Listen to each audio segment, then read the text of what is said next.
Now, Head Teachers Union overwhelmingly rejecting a pay offer from the government. The National Association of Head Teachers saying 9 in 10 of its members voting down the pay deal. 78% perhaps prepared to strike.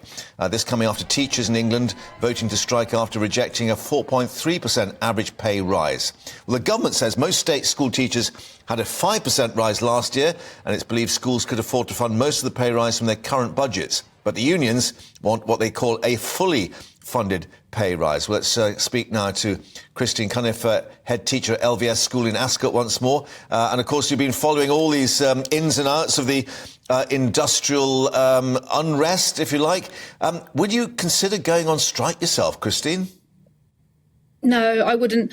I mean, we're an independent school, so obviously if there any conflict with pay is actually to do with our school rather than the government. And I do believe that the teachers should be in school looking after the children. But at the same time, it's a shame it's come to strike action, but it's about time the government did something about our sector. Just looking at the figures in terms of the head teachers, I think there was a ballot of NAHT union members in January. They failed to meet the mandatory 50% threshold for strike action. So it does appear that attitudes have hardened just in 2 or 3 months.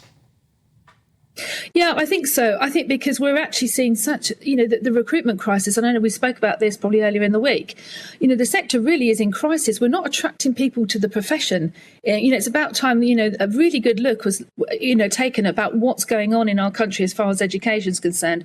And money is a starting point because we've got to get good people, good graduates, specialist teachers in front of children. Because at the moment, there are a large number of schools where specialist teachers are not in front of children.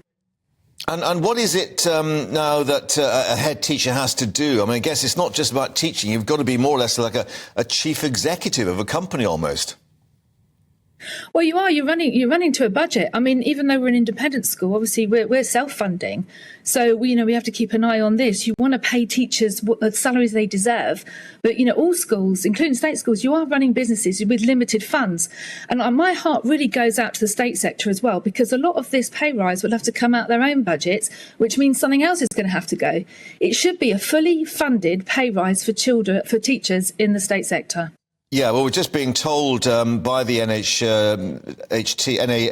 that they could be balloted again over strike action. This just coming through, and basically that could follow fairly quickly. I mean, are you seeing more people coming to you in the private sector, if I can put it that way, from state education, where they're just getting fed up with the pay and conditions in the state system?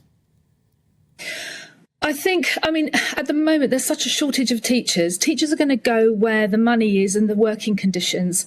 And it's fortunately for the independent sector, we can offer pretty good deals in good working conditions. Yeah. So I think we are seeing more come to us. Now, that's not something I'm proud of. Yeah, I worked in the state sector for 10 years before an independent education, and that shouldn't be the case. Teachers should be well paid for the good job they do, the qualifications they have, and to provide a first-class education for our children. Because at the moment, schools cannot afford to take that money from their budgets. It means other things go, performing arts, sports. Yes. All that kind of thing has to go when you've got to find that money, and it's not on.